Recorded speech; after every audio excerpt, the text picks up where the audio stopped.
Two new moons in the same sign do not happen back to back often. As a matter of fact, they only happen once every 32, 33 months. But that's exactly what we're dealing with here. On September 21st at 3:54 p.m., I'm in New York, adjust for your time, we get our second new moon in the sign of Virgo. Back on August 23rd, we had our first new moon in Virgo. And if you were hanging out with me back then, I told you that was your chance to put into motion the start of a new plan that would help release and renew some stagnant energy. Then on September 7th, we had a full moon in Pisces, which was a lunar eclipse. And I spoke to you a little bit about how that was a good time to release any emotional barriers that you had regarding this new plan that you're putting into place. We also talked about following your intuition while checking off as many things on your to-do list as possible, and simultaneously revisiting your plan as needed, but doing so loosely because I told you we would be coming back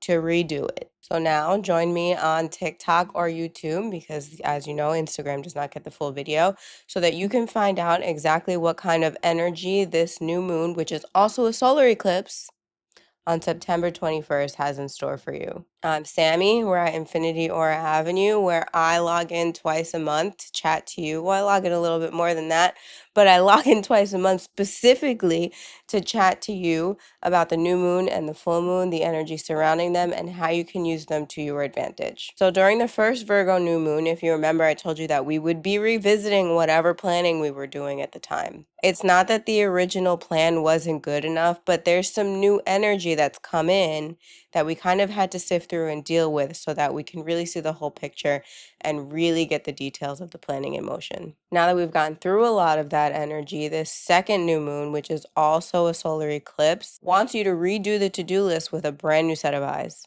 While you're doing that, you have to take the energy from the Pisces full moon, which asks you to detach yourself a little bit from what the next logical steps were and input a little bit of intuition instead. And with this second new moon in Virgo, we go back in and kind of fine tune things now that we've seen both sides. There's a lot of fresh new energy that's either shown up right before this new moon or is going to be following this new moon. Venus has just entered Virgo. Mercury has just entered Libra.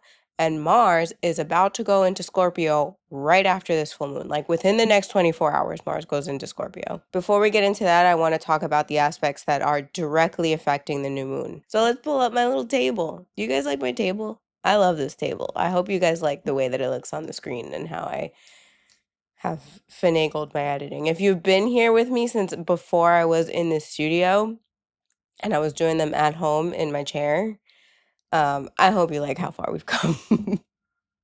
Because before we were on the couch and I moved us to the retail room, I think I like it in here better. I don't know. Tell me what you guys think. So this new moon is opposing both Saturn in Pisces and Neptune in Aries, just because this is the ending degrees of Pisces and this is the beginning degrees of Aries. This is 29 degrees Virgo. So this is all, even though this is in a different sign, they're all within the orb of the 5-ish degrees that we like to look at with a new moon. So you've got 29 degrees Virgo here. This is late 20-ish degree. Let me check that. Actually, let me look that up real quick. Exactly what it is. 28 degrees Pisces and 1 degree. Sorry, I have my sound up here too. Should be looking at the chart with the degrees. I'm going to leave that there. Okay, 0 degrees Aries, actually. This can give a feeling that you're being pulled between what is ideal and what's realistic and what you can do about it. It makes it really hard to know where to start because your ideas might feel a little bit too ideal, scattered, or unrealistic. But we talked about this with the Pisces stuff. That's why we are in the second phase of this, right? We kind of already went through this a little bit. So you have to be able to find the balance between that. And like I said, we dealt with some of that with the Pisces full moon when we operated a little bit more from intuition than realism, right? And now we kind of have to go back and see it through those eyes of what we've already been through since we've made this little checklist of where we're going in the first place with the first Virgo new moon. Find a way to set goals that are specific, but flexible, and create a to-do list that allows you to start small so that you're not overwhelmed with really, really big tasks that kind of seem like you can't get them done. It's very important also, because this is paired with Virgo stuff, to focus on self-care, healthy routines, and organization when you're looking at all of this. This is also a really good time to get rid of some stuff that you just don't need. So almost like spring cleaning for the beginning of the fall. In general, you want to do as much as you can when it comes to breaking down tasks so that you can avoid overthinking that causes you to freeze and really just be actionless. And also, the Virgo stuff is a lot of perfectionism. So, like, don't expect whatever you're working on to be perfect the first time, especially if it's something new. Just go out there and try to get it done. Do it again and again and again if you have to. There's also a trine here between the new moon, Uranus, and Pluto. So when you shake up the energy a little bit and reorganize the plan, it gives you a chance to really change and transform the energy.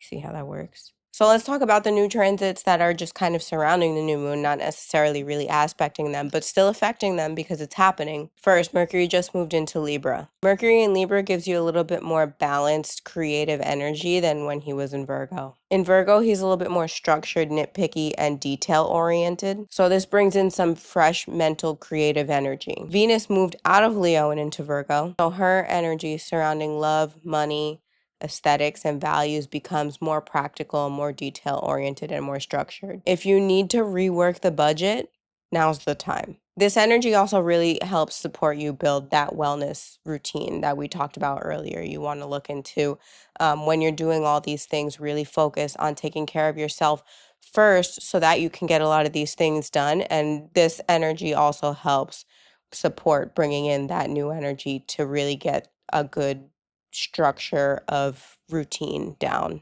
And what I am most looking forward to is Mars. Mars is still in Libra, but within like the next 24 hours after this new moon on Sunday, Mars will move in to Scorpio finally.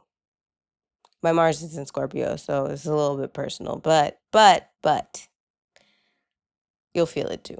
So Mars in Libra, I've talked about this before, is in detriment. He doesn't really like it there. It's not that he doesn't function well, because he just functions differently. And it's, okay, I don't want people who have Mars in Libra to take this the wrong way when I say it, that it doesn't function well there. Because if you have Mars in Libra, it doesn't mean that your Mars is like, you're screwed. That's not what it means. It means that you have to find different ways to work with this Mars energy. Sometimes it works better if you partner with somebody. Sometimes it works better if you take your time making decisions and really weigh out the options, but you have to be aware that you can't spend too much time doing that, because that's the tendency that Libra has. Now, when you move Mars into Scorpio, it's actually the complete opposite. Mars is in its element in Scorpio. It's what we call exalted. Mars is exalted in Scorpio. He really, really likes it there. Mars in Scorpio gives you a little bit more backbone in your decision making. He's very comfortable making choices. You'll start to see and feel more energy when it comes to actually completing these tasks that you've been looking at for probably weeks now. Thinking about them, looking at them, how do I get them done? What do? I don't really know. It's gonna start to click a little bit more once Mars really moves into Scorpio, and then it gets to time to lock in and really get these things done. Mars in Scorpio is very, very serious about getting the things done that are going to enact change. The energy has been kind of wishy-washy as far as task completion and real productiveness. But I told you back during the first Virgo new moon back in August that there was going to be a turning point, and it's now. It's this new moon, and then after, like immediately after the turning point. So really look a lot of these things over. Don't be afraid when your ideas seem too big. Break them down, make them easier. Take care of yourself so that you can get these things done, because when Mars moves into Scorpio, it's go time. It's time to go. It's time to get it done. That is everything that I have for you today. You can book a personal reading with me on Zoom or in person if you're local on Long Island. My website is Infinity Aura Avenue or infinityauraav.com, and you can go on there and book it yourself. A lot of the times I will pair my readings with tarot. If you like that, we can do it. If you don't, we can stick to astrology. Basically, you book me for the time. Usually, most people will do an hour. And we start with astrology. I usually like to start with astrology, and then I use tarot as a clarifier to really break a lot of things down. If you're not into tarot, we can spend the whole time on astrology. There's plenty going on in the astrology all the time. We can spend the whole hour on it. It's not a problem. I will see you for the full moon in Aries on October 6th. This is a big, big energy shift. Let me tell you why really quick. Since January, I'm going to start with just January. It goes further than this, but I'm going to start with, we're going to talk about 2025. Since January, what has been happening is the new moon will start in a sign, right? And then you'll have the full moon in the opposite sign. And then you will have the next new moon in the next sign, and then the full moon in the opposite sign. And that's how the cycle's been. But there's a change here. We had the first full moon in the beginning, the first new moon in the beginning of Virgo. We had the full moon in Pisces. We have the second new moon in the beginning of Virgo. And what's going to happen is the next full moon is going to happen in the next sign. You're not going to get a new moon in this sign because we had a double new moon here. So this is a big shift because what happens next is you'll have the full moon in the new sign and the new moon at the end. So it's a shift. There's a big shift here. You have to use it correctly. I don't know if you can tell, but I am excited for this one. Especially, like I said, when Scorpio moves into Mars. I'm ready to go. I've had enough of this Mars and Libra stuff. And not to piss off any of my Mars and Libra people. It's just not my vibe. It's just not my vibe, and it's frustrating. You might have been thriving with this slow, okay, I can make a decision and do this and whatever. And now you might have a little bit of struggle. And that's how astrology works. You have to look at the energy out there and the energy in here and see how you can find the balance between working with them. And if you don't understand that, that's why you need to book a reading with me. And even if you do understand that, you should probably book a reading with me anyway, because we can get into a little bit deeper. But anyway, I'm Sammy. We're at Infinity Aura Avenue. It's been fun chatting with you. I will see you on October 6th for the full moon in Aries. Take care of yourself, be productive, and boop your pets for me. Okay, bye.